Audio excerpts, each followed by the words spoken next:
কার এত বড় সাহস? কে করছে এই কাজ? কে এই গাড়ির সাথে ধাক্কা লাগাইছে? আমি ধাক্কা লাগাইছি। আমি বুঝতে পারি নাই ধাক্কা লেগে যাবে। আসলে আমি ভুল করে এটা করে ফেলছি। আরে ভাই, তুমি কি পাগল নাকি? এত বড় গাড়ি পার্কিং এর জায়গা, মাত্র কয়েকটা গাড়ি, তুমি কি চোখে দেখো না? তোমার এই একটুখানি গাড়ি নিয়ে তুমি এত দামি গাড়ির মধ্যে ধাক্কা লাগিয়ে দিছো। তুমি কি দেখো না? তুমি কি অন্ধ নাকি ভাই? আমি বুঝতে পারি নাই এমন কিছু হয়ে যাবে। এখন আর কি করার বলেন? এখান থেকে এখন কেউ কোথাও যাইতে পারবেন না। কেউ যদি এখান থেকে পালানোর চেষ্টা করো তাহলে আমি সরাসরি সিকিউরিটির কাছে দিয়ে দিব। যতক্ষণ না পর্যন্ত এই গাড়ির মালিক আসতেছে, কেউ এখান থেকে এক পাও আগাবেন না। পার্কিং ম্যান ভয় পাচ্ছিল, কারণ গাড়ির যেই ক্ষতি হয়েছে সেটা যদি গাড়ির মালিক এসে দেখে তাহলে সব দোষ তার ঘাড়ে এসে পড়বে। এইদিকে প্রিমিস ভয় পাচ্ছিল যে পার্কিং ম্যান যদি তাকে দেখে ফেলে তাহলে তো সবাই জেনে যাবে তার আসল পরিচয়। তাই প্রিমিস অদিতিকে নিয়ে ওইখান থেকে তত তাড়াতাড়ি সম্ভব পালিয়ে যাওয়ার চেষ্টা করে। প্রিমিস অনেক ভয় পাচ্ছিল পালানোর সময় তাকে না পার্কিং ম্যান দেখে ফেলে। যখনই প্রিমিসরা যাচ্ছিল পার্কিং ম্যান তাদেরকে দেখে ফেলে। এই ছেলে দাঁড়াও, কোথায় যাচ্ছ? আমি না কাউরে এখান থেকে যাইতে না করছি। যখন প্রিমিসকে পালিয়ে যেতে দেখে তখন পার্কিং ম্যান মনে করে সেই গাড়ি ভেঙেছে।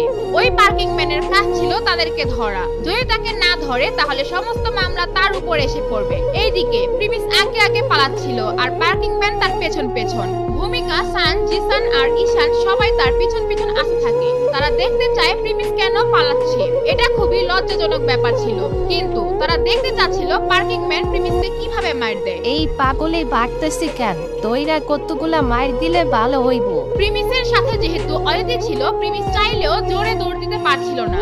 যদি সে একা থাকতো তাহলে সে এতক্ষণে পালিয়ে যেতে পারত। কিন্তু কিছুক্ষণ পর পার্কিং ম্যান প্রিমিসকে ধরে ফেলে। পার্কিং ম্যান যখন পিছন থেকে প্রিমিসের ঘাড় ধরে সেখানে থাকা প্রিমিসের বন্ধুরা খুশি হয়ে যায়। তারা ভাবে পার্কিং ম্যান হয়তো এখন প্রিমিসকে সেই মার দিবে আর অপমান করবে। এইদিকে অদিতি ভয় পাচ্ছিল এইবার আবার প্রিমিসকে অপমানিত হতে হবে। আরে তুই কি ভাবছ? তুই আমার হাত থেকে বাইতে যাবি? প্রথমত একজন মানুষের দামি গাড়ি তুই ভাঙছ, এরপর তারে না বলে পলায় দিতেছ। তোর তো আজকে খবর আছে। সেই পার্কিং ম্যান প্রিমিসকে পিছন থেকে না দেখে তাকে অনেক খারাপ কথা বলতে থাকে। কিন্তু যখন সে প্রিমিসের মুখ তার দিকে ঘোরায় সে সাথে সাথে বলে ওঠে, আরে স্যার, আপনি এখানে? স্যার, আপনি কেন ভাগতেছেন? এটা বলার পর তার মুখ দিয়ে আর কোনো কথা বের হয় না। আসলে যারা এই ধরনের গাড়ি চালায় তাদের বয়স মিনিমাম 40 থেকে 50 বছরের মানুষ হয়ে থাকে। প্রিমিসের মতো একটি 20-22 বছরের ছেলের কাছে এই গাড়ি থাকতে পারে সেটা সে কল্পনাও করতে পারেনি। কিছুক্ষণ আগে যখন সে প্রিমিসকে দেখছিল ওই গাড়ি নিয়ে, তখন তার প্রিমিসের উপর একটা ভালো ধারণা তৈরি হয়েছিল। স্যার, আমাকে মাফ করে দেন। স্যার, আমি ঠিক মতো দেখতে পারি না এটা আপনি। স্যার, আমি যদি দেখতাম আপনি তাহলে আমি জীবনও আপনার পিছে ভাগতাম না।